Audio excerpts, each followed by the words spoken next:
Hello दोस्तों, मैं हूं मुकेश भिंडे। भिंडे कोचिंग क्लासेस के यूट्यूब चैनल पर आप सभी का स्वागत है।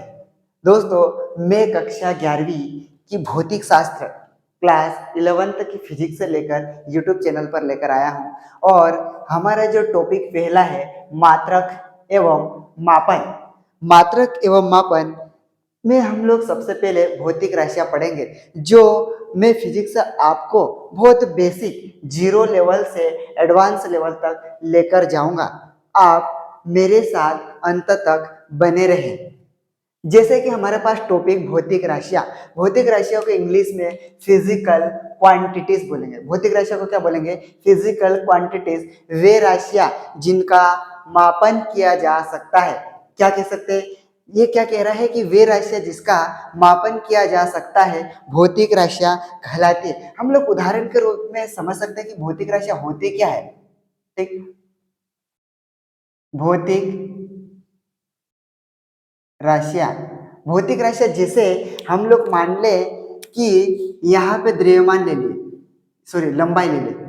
ये लंबाई एक कैसी राशि हो गई? भौतिक राशि। हम लोग इसको नाप सकते हैं क्या? इसका मापन कर सकते हैं। मीटर में है, सेंटीमीटर में है, किलोमीटर में है या फिर इंच में, फुट में, इसका नाप सकते हैं। जैसे फिर हमारे पास द्रव्यमान है, क्या हम लोग इसको तोल सकते हैं क्या? ग्राम में है या फिर किलोग्राम में है या कुंटल में है, टन में, इसको नाप सकते हैं। ये कैसी राशि हो गई? भौतिक राशि हो गई। एक और दूसरी राशि आ जाती है जिसको हम बोल सकते हैं माँ का प्यार। क्या हम लोग माँ के प्यार को नाप सकते हैं? क्या ये भौतिक राशि हो सकती? क्या नहीं। माँ के प्यार को हम लोग नाप नहीं सकते। क्या माँ हमारे को 1 किलो प्यार करती? कितनी करती? 1 किलो प्यार करती? क्या नहीं। या फिर वो 1 किलोमीटर भर के प्यार करते? क्या नहीं कर सकती। इसलिए ये भौतिक राशि नहीं। ऐसी राशि जो हम जिसका मापन कर सकते हैं उसको क्या बोलेंगे? भौतिक राशियां कहते हैं। भौतिक राशियां कितने प्रकार की होती है? 2 प्रकार की होती है। पहली होती है निर्भरता के आधार पर और दूसरी राशि होती है दिशा के आधार पर। दिशा के आधार पर 2 प्रकार की राशि है, सदिश राशियां और दूसरी होती है अदिश राशियां। निर्भरता के आधार पर 2 राशियां होती है मूल राशियां। मूल राशियां को इंग्लिश में फंडामेंटल क्वांटिटीज बोलेंगे और दूसरी राशि होती है व्युत्पन्न राशियां। व्युत्पन्न राशियों को ड्राइव्ड क्वांटिटीज बोलेंगे और तीसरी राशि आएगी पूरक राशियां। पूरक राशियों को इंग्लिश में सप्लीमेंट्री क्वांटिटीज। अगर आपको बोले कि ये 3 राशियां हम लोग कैसे याद रखें सर, तो जैसे आप मान के चलो हमारे पास कॉपी एग्जाम देने गए पेपर में, कहाँ पे पेपर देने गए आप लोग, जिस क्लास में बैठे आपको सबसे पहले ऐसी कोरी कॉपी मिली। कैसी कोरी? ऐसी कोरी कॉपी मिली, उसको हम लोग बोलेंगे मूल राशियां, फंडामेंटल क्वांटिटीज। जब आपने इसमें क्या करा? लिख दिया। क्या कर दिया? लिख दिया। ऐसा कुछ लिख देते हैं तो इस पे क्या होगा? ब्लैक हो गए, कॉपी भर गए। कॉपी भर गए तो हमने उसको क्या बोल दिया? व्युत्पन्न। पहले सफेद पेज थे, उसके हमने क्या कर दिए? काले कर दिए। तो ये क्या हो गया? व्युत्पन्न राशियां। उसके बाद अगली आती है पूरक राशियां। पूरक राशियां जब आपके पास कॉपी भर जाती है तो दूसरी कॉपी लेते हैं, क्या कौन सी? सप्लीमेंट्री। तो हम लोग उसको ऐसे करके याद रख सकते हैं। मूल राशियां किसे कहते हैं? वे राशियां जो एक दूसरे से पूर्णतः स्वतंत्र रहती है मूल राशियां कहलाती है या फिर उसे उन्हें मूल राशियां कहते हैं। यह कितने प्रकार की होगी? 7 प्रकार के। 7 प्रकार के कौन कौन से देखते हैं, आइए। लंबाई, लंबाई, दूसरी होती है द्रव्यमान और तीसरी हो जाएगी समय और तीसरी हो जाएगी तापमान और चौथी राशि हो जाएगी विद्युत धारा और पांचवी हो जाएगी हमारे पास ज्योति। लंबाई, द्रव्यमान, समय, तापमान, विद्युत धारा। अच्छा, ये हो गया 3 और ये 4 और ये हो जाएगी 5 और 6 हो जाएगी ज्योति, ज्योति तीव्रता और 7वीं हो जाएगी पदार्थ की मात्रा। ठीक है। मूल राशियां किसे कहते हैं? यह कितने प्रकार की होती है या फिर मूल राशियां किसे कहते हैं? उदाहरण से समझाए तो आपको लिखना है वे राशियां जो एक दूसरे से पूर्णतः स्वतंत्र रहती है उन्हें मूल राशियां कहते हैं। मूल राशियां 7 प्रकार की होती है। लंबाई, समय, द्रव्यमान, तापमान, विद्युत धारा, पदार्थ की मात्रा और ज्योति तीव्रता। ठीक है, कितने प्रकार की हो गई? ये 7 प्रकार की हो गई। फिर अगली राशि आती है हमारे पास, कौन सी वाली? व्युत्पन्न राशियां। व्युत्पन्न राशियां किसे कहते हैं? उदाहरण सहित समझाएं। इसको स्क्रीनशॉट ले लो या फिर लिख लो।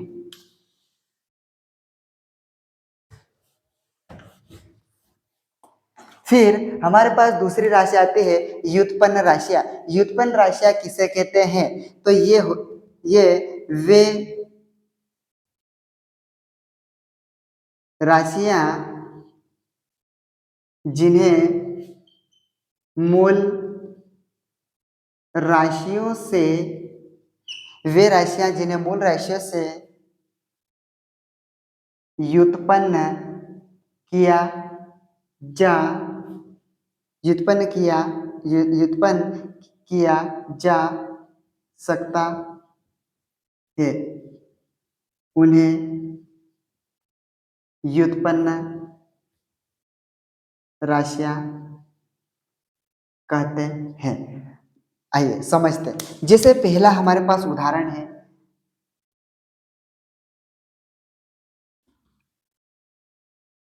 उदाहरण नंबर 1, क्षेत्रफल। क्षेत्रफल को इंग्लिश में क्या कहते हैं? एरिया। क्या होगा? एरिया। जिस रूम में आप बैठे हो, ठीक, इस रूम में बैठे हैं, तो ये क्या है अपने पास? लंबाई। ये क्या है अपने पास? चौड़ाई। होगा क्या? लंबाई को भी हम लोग किसमें नाप लेंगे? ये जो है आपके पास जो लंबाई दिख रही है, ठीक, फिर लंबाई गुणित चौड़ाई, ये आपके पास सूत्र है, लंबाई गुणित चौड़ाई। ये हमारे पास लंबाई है, जिसे रूम, ये क्या है? लंबाई है, ये क्या है? चौड़ाई है। आप लंबाई को भी किस में नाप रहे हो? मीटर में। चौड़ाई को भी किस में नाप रहे हो? मीटर में। इसलिए क्षेत्रफल का ऐसा मात्रक क्या हो जाएगा? मीटर की घात 2। कितनी हो जाएगी? मीटर की घात 2। मीटर की घात 2 क्यों हुआ? क्योंकि हमने लंबाई को भी मीटर में नापा, गुणित चौड़ाई को भी किस में नापा? मीटर में। तो मीटर, ये मीटर की घात 2 कैसे बनता? आपको बताता हूँ। जिसे हम लोग कक्षा 9वीं में पढ़े थे। कहाँ पे पढ़े थे? 9वीं में। जैसे a की घात m इंटू a की घात n, जब दोनों पद एक जैसे हैं तो मल्टीप्लाई में उसकी घातें क्या हो जाती है? जुड़ जाती है। अभी यहाँ फिलहाल में लंबाई को भी हमने किस में नाप लिए? मीटर में। चौड़ाई को भी किस में नापा अपन ने? मीटर में। तो ये m की घात कुछ दिख नहीं रही, मतलब कितनी घात है? 1। ये दिख नहीं रही, मतलब कितने है? 1। जब ये m का मान 1 है, n का मान a है, तो m की घात 1 धन 1 बराबर कितने हो जाएगा? m की घात 2। तो आप लोग क्षेत्रफल का सूत्र होता है लंबाई गुणित चौड़ाई। लंबाई को भी हमने मीटर में नापा, चौड़ाई को भी मीटर में नापा, और उसका मीटर की घात कितनी बन गई? 2। तो क्षेत्रफल का ऐसा मात्रक क्या होगा? मीटर की घात 2। उसके बाद दूसरा उदाहरण हमारे पास, दूसरा उदाहरण आता है आयतन। क्या होगा? आयतन का इंग्लिश में वॉल्यूम कहते हैं। क्या कहते हैं? वॉल्यूम। वॉल्यूम का जो सूत्र है हमारे पास कैसा बनेगा? वॉल्यूम, जिस रूम में बैठे, ये क्या है? लंबाई, ये क्या है? चौड़ाई, ये क्या है? ऊंचाई। अगर इस डस्टर में देखेंगे, ये क्या है आपके पास? लंबाई, ये क्या है आपके पास? चौड़ाई, ये क्या हो गया आपके पास? ऊंचाई। सबका गुणा कर देंगे तो क्या निकल के आएगा? इसका आयतन। क्या निकल के आएगा? आयतन। तो इसका सूत्र क्या होगा? लंबाई गुणित चौड़ाई गुणित ऊंचाई। ठीक है। आप लोग क्या करते हो कि लंबाई को भी हमने किस में नापा? मीटर में। चौड़ाई को भी हमने किस में नापा? मीटर में। ऊंचाई को भी हमने किस में नापा? मीटर में। तो ये इसका जो ऐसा मात्रक किस में बन जाएगा? मीटर की घात 3। कितना बन जाएगा? मीटर की घात 3। आपसे पूछा जाए कि आयतन का ऐसा मात्रक क्या होगा? मीटर की घात 3। एम का मतलब क्या है? मीटर। हम लोग आगे देखेंगे। ये मीटर की घात 3 हम लोग आगे काम आएगा, जैसे विभव सूत्र बनाएंगे वहां बहुत काम के हैं। फिर उसके बाद तीसरी चीजें आती है चाल। चाल को इंग्लिश में क्या कहते हैं? स्पीड। जैसे आप लोग भिंडे कोचिंग क्लासेस आते हो, ठीक है, कोचिंग आते हो, आपके रूम से, घर से, हॉस्टल से, कहीं से भी आते हैं, वहां से आपकी दूरी कोचिंग तक की कितनी होगी? है क्या? जैसे मान के चलते 2 मीटर 3 मीटर की है, या किसी की 1 किलोमीटर भी होगी, 2 किलोमीटर भी कैसे भी आते हैं, कहीं दूर से आते हैं। फिर वैसे आपके पास समय होता है, 5 मिनट में आ जाता है, 10 मिनट में आ जाता है, या फिर 1 घंटे में आते हैं, ठीक है। तो आपके पास चाल कैसे निकालते हैं? दूरी बटे, इसका सूत्र क्या बनेगा? दूरी बटे समय। दूरी बटे समय लेंगे। दूरी को ही हम लोग लंबाई कहते हैं। क्या कह सकते हैं? दूरी को ही हम लोग क्या बोल सकते हैं? लंबाई भी कह सकते हैं। क्या बोल सकते हैं? लंबाई। और बटे में कौन आ जाएगा? समय। तो इसका जो दूरी बटे समय, और इसका जो ऐसा मात्रक बनेगा मीटर पर सेकेंड, क्या बनेगा मीटर पर सेकेंड, चाल का ऐसा है मात्रक मीटर पर सेकेंड, और उसका सूत्र बनेगा दूरी बटे समय। तो सर ये मीटर पर सेकेंड कभी नहीं आया, इसकी सेकेंड की घात एक है, दिख नहीं रही मतलब कितने हो गए एक। अगर इसको और भी सरल कर सकते तो मीटर गुणित सेकेंड की घात माइनस का कितना बन जाएगा एक, क्यों, क्योंकि यहाँ पे एक है, ऊपर गया तो किसमें बन जाएगा इनवर्स में माइनस में जाएगा। ठीक है, यहां तक थोड़ा बहुत समझ में आया क्या? ठीक है, हम लोग आगे देखते हैं फिर अगली राशि, इसको लिख लो और स्क्रीनशॉट ले लो।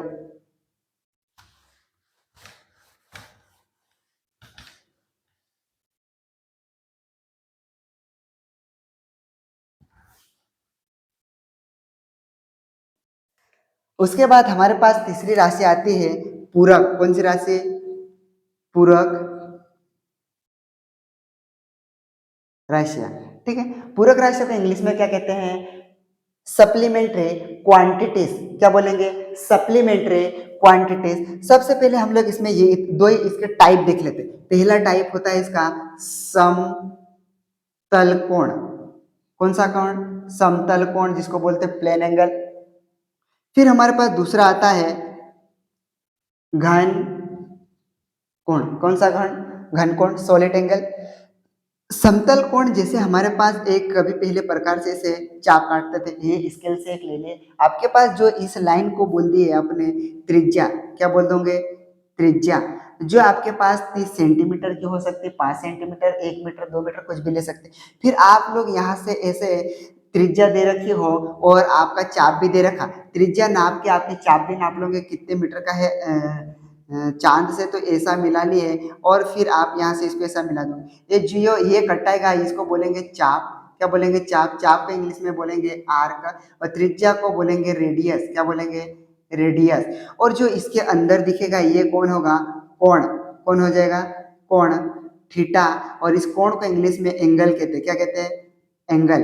बनेगा इतना। तो कोण कैसे निकालते हैं? जैसे कोण थीटा बराबर चाप बटे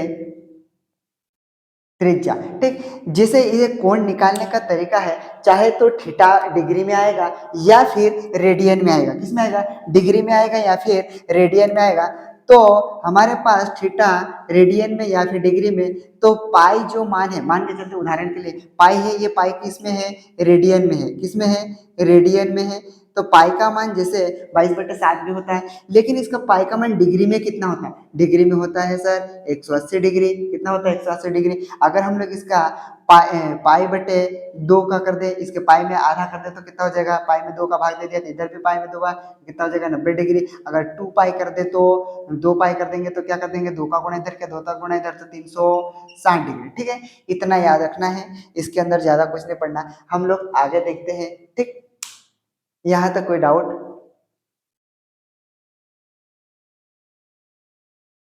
ठीक, अगला अगली हेडिंग है हमारे पास मात्रक। मात्रक को इंग्लिश में यूनिट कहते हैं, या फिर हम लोग क्या बोलेंगे? इकाई। मात्रक किसे कहते हैं? मापन का ऐसा मानक आधार। मानक आधार का मतलब स्टैंडर्ड, मानक आधार जिसके गुणज के रूप में भौतिक राशियों को प्रदर्शित किया जाता है, उस राशि का क्या कहलाता है? मात्रक। जैसे मान के चलते हैं ये हमारे पास भौतिक राशियां, क्या है? भौतिक राशियां बराबर आंकिक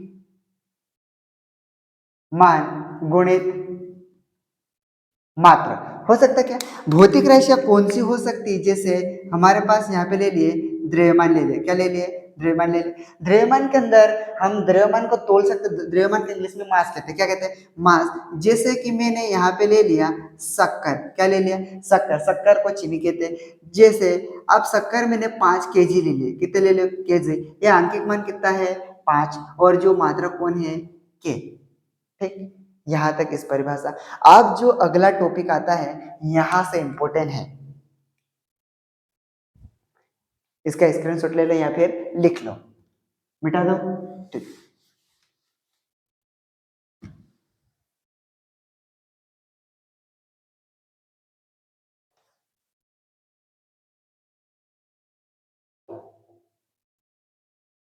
यहां से बहुत इंपॉर्टेंट है और आपको बहुत बारीक से समझना है। मात्रकों की पद्धतियां, मात्रक की पद्धतियां को इंग्लिश में क्या कहते हैं?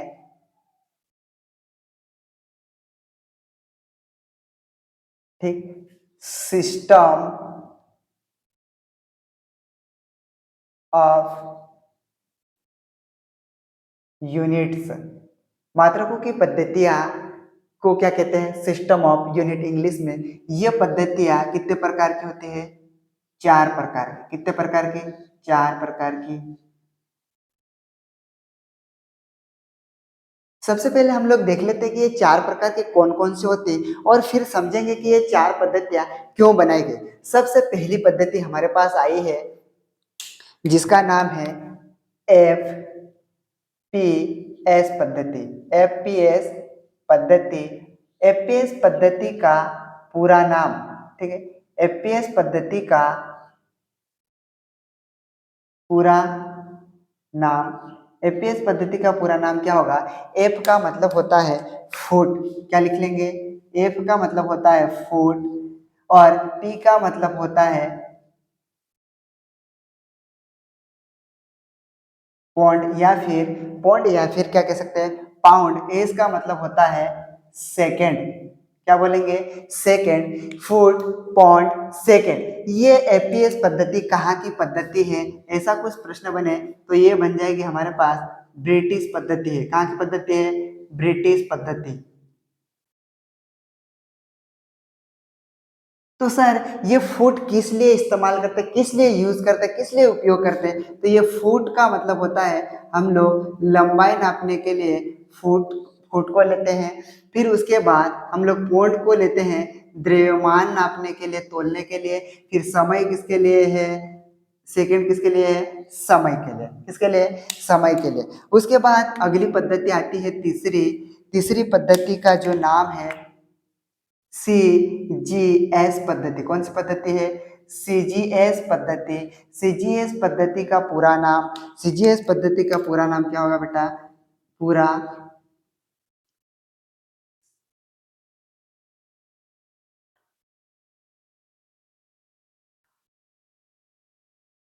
पूरा नाम क्या हो जाएगा? सी का मतलब होता है सेंटीमीटर। सी का मतलब होता है सेंटीमीटर और जी का मतलब होता है ग्राम और एस का मतलब होता है सेकंड। ठीक, ये कहाँ की पद्धति है आपसे पूछा जाए तो ये हो जाएगी फ्रांसीसी पद्धति। कहाँ की पद्धति है? फ्रांसीसी पद्धति है। कहाँ की पद्धति है ये?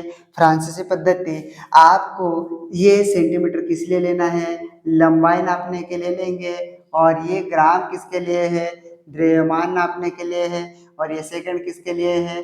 समय के लिए। किसके लिए? समय के लिए। उसके बाद एक तीसरी प्यारी पद्धति आई है जिसका नाम है एम के एस पद्धति। कौन सी? एम के एस पद्धति आई है और उसका पूरा नाम, इसका पूरा नाम हो जाएगा, एम का मतलब मीटर। एम का मतलब क्या होगा? मीटर। फिर के का मतलब किलोग्राम, किलोग्राम। और ये एस का मतलब क्या होगा? सेकेंड। और ये कहाँ की पद्धति है पूछे तो ये एक सीजीएस पद्धति का ही बड़ा रूप है। किसका?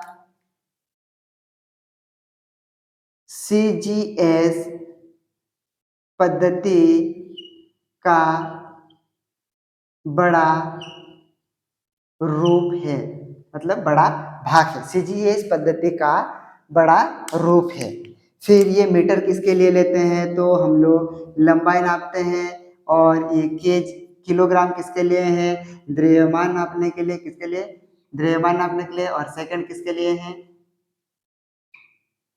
समय के लिए है।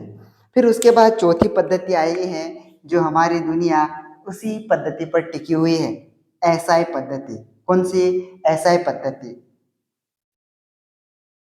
एसआई पद्धति का पूरा नाम, एसआई पद्धति का पूरा नाम ये inter international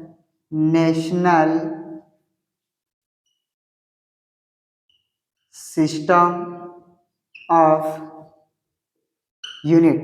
international system of unit, इसको हिंदी में बोल सकते हैं यह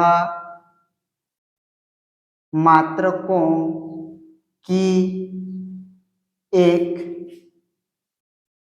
अंत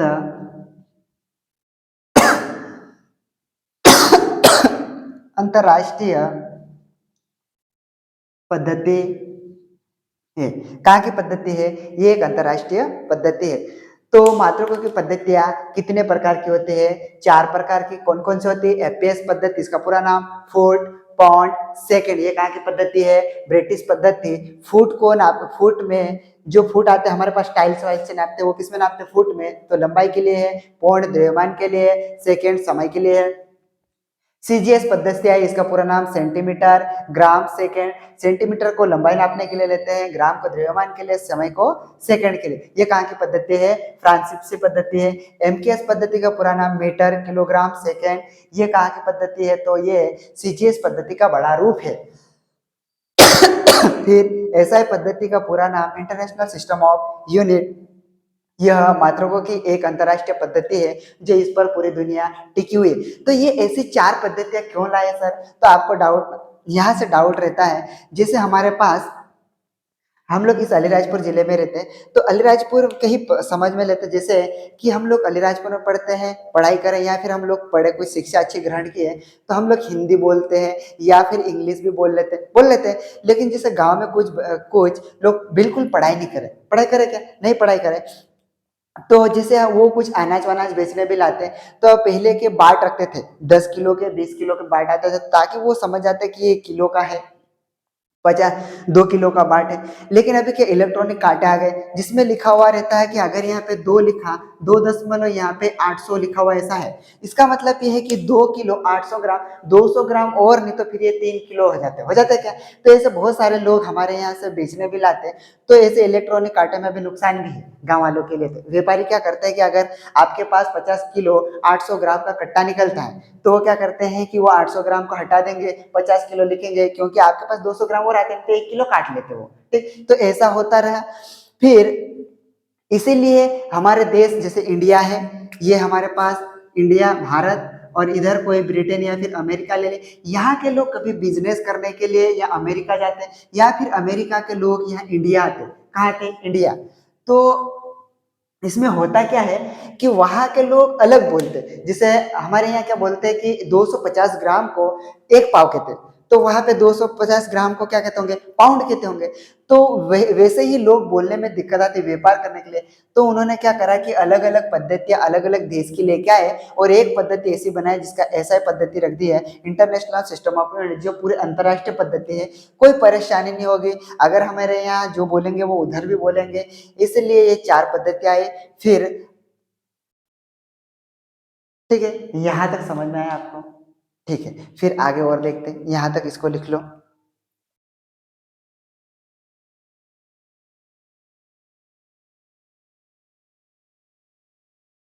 मिटा दो। ठीक है,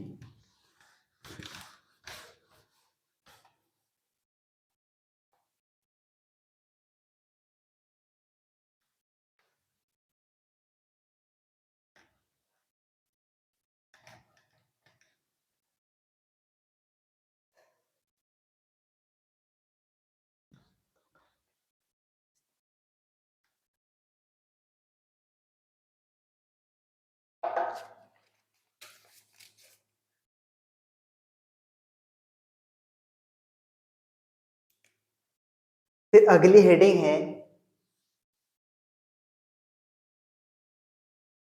एसआई पद्धति में 7 मूल मात्रक होते हैं और 2 पूरक राशियां, या फिर पूरक 2 पूरक राशियां हैं। देखते हैं, आइए। पहले आप इधर ही कॉलम में लिख लोगे मूल राशियां। क्या लिख लोगे? मूल राशि। फिर एक कॉलम में बना लूंगे एसआई मात्रक और एक कॉलम में लिख लूंगे संकेत। क्या लिख लोगे? संकेत। सबसे पहली राशि हो जाएगी आपके पास लंबाई को ले लो। क्या ले लेंगे? लंबाई। लंबाई का ऐसा मात्रक क्या होगा? आप लोग सबसे छोटी यूनिट ले लोगे मीटर। क्या ले लोगे? मीटर। और मीटर का संकेत क्या हो जाएगा? छोटा स्मॉल एम ले लोगे इतना। उसके बाद दूसरी राशि आती है द्रव्यमान। क्या ले लोगे? द्रव्यमान। और द्रव्यमान को हम लोग किस में तोलते हैं? किलोग्राम में। किस में तोलेंगे? किलो ग्राम के अंदर। और उसका संकेत क्या हो जाएगा? के जी। उसके बाद तीसरी राशि आ जाएगी आपके पास समय। क्या ले लोगे? समय का ऐसा मात्रक है सेकेंड। सेकेंड का ऐसा संकेत क्या हो जाएगा? एस, या फिर आप बोल सकते हैं एस सी एस। ठीक, ये रख लोगे। फिर अगली राशि आ जाएगी आपके पास विद्युत धारा। विद्युत धारा का ऐसा मात्रक क्या हो जाएगा? एम्पियर। एम्पियर को हम लोग इसका संकेत बड़ा ए ले लेंगे। बड़ा ए क्यों ले लेंगे? क्योंकि ये साइंटिस्ट का नाम है। किसका नाम है? साइंटिस्ट का नाम है। उसके बाद अगले पांचवी राशि आ जाएगी जिसको बोलेंगे तापमान। तापमान को हम लोग किसमें नापते हैं? केल्विन में। किसमें नापेंगे? केल्विन में। इसका संकेत आ जाएगा के, या फिर हम ले लेंगे थीटा। के या फिर थीटा। उसके बाद छठी राशि आ जाएगी ज्योति तीव्रता। ज्योति तीव्रता का ऐसा है मात्रक केंडला। क्या ले लोगे? केंडला। और इसका संकेत सी के पैरों में डी। ये इसके ऊपर स्टार लगाना, क्योंकि ये तो पूरी फिजिक्स में यूज करेंगे हम लोग, तो हमको पता चल जाएगा कि ये, और उसको पेपर में बनाने वाले को भी पता है कि ये तो हर जगह यूज हो रहा है, इसलिए वो आपको मुंह पे याद। ये जो ज्योति तीव्रता कहीं पे यूज नहीं होता, इसलिए अधिकतर प्रश्न में आता कि ज्योति तीव्रता कैसा मात्रक क्या है? केंडला। ज्योति तीव्रता का संकेत क्या है? तो सी के पैरों में डी। ये अधिकतर आता है। उसके बाद सातवीं राशि हो जाएगी पदार्थ की मात्रा। पदार्थ की मात्रा कैसे? मात्रा क्या है? मोल। और उसका संकेत क्या है? MOL। फिर बाद में आपके पास यहां से दो राशि और बच जाती। वो दो राशि कौन सी होगी? पूरक राशि। कौन सी राशि? पूरक राशि। पूरक राशि हमने अभी देखा था, जिसमें पहला कोण कौन सा था? पहला कोण था समतल। कौन सा? समतल कोण। कौन सा कोण? समतल कोण का ऐसा मात्रक क्या होगा? रेडियन। किसमें ले लोगे? रेडियन में। और उसका संकेत क्या हो जाएगा? RAD ले लेंगे। RAD radian. उसके बाद दूसरा आ जाएगा आपके पास घन कोण। कौन सा कोण? घन कोण। और उसका ऐसा मात्रक क्या हो जाएगा? स्टेरेडियन। क्या ले लोगे? स्टेरेडियन। और उसको SR में दर्शा देंगे। ठीक है। तो ये एसआई पद्धति में 7 मूल मात्रक होते हैं और 2 पूरक राशियां होती हैं, या फिर 2 पूरक मात्रक होते हैं। पहली होती है लंबाई, या पहले एक कॉलम बना लेंगे मूल राशि, एसआई मात्रक और संकेत। लंबाई को लंबाई कैसे मात्रक क्या है? मीटर। उसका संकेत क्या है? छोटा एम ले लेंगे। द्रव्यमान कैसे मात्रक क्या है? किलोग्राम। और उसका संकेत केजी। और समय समय कैसे मात्रक क्या है? सेकेंड। और उसका संकेत एस, या फिर एस है ही। विद्युत धारा कैसे मात्रक? एम्पियर। और उसका संकेत क्या? बड़ा है, क्योंकि इसका साइंटिस्ट का नाम है, एक भगवान का नाम है। फिर ये हो जाएगा तापमान। तापमान कैसे मात्रक? केल्विन। थीटा या फिर के रूप में दर्शाएंगे हम लोग इसको। ज्योति तीव्रता बहुत इंपॉर्टेंट है। ज्योति तीव्रता कैसे है? मतलब केंडला। सी के पैरों में डी। और पदार्थ की मात्रा मोल या फिर MOL। फिर पूरक राशियां दो होती है। समतल कोण का एसआई मात्रक रेडियन और उसका RAD संकेत है। घन कोण का एसआई मात्रक स्टेरेडियन और SR संकेत है उसका। ठीक है। आज की क्लास आपको कैसी लगी कमेंट करके बताइए। और हम लोग कंटिन्यू रोज में ऐसे वीडियो बना के आपको प्रोवाइड करूंगा।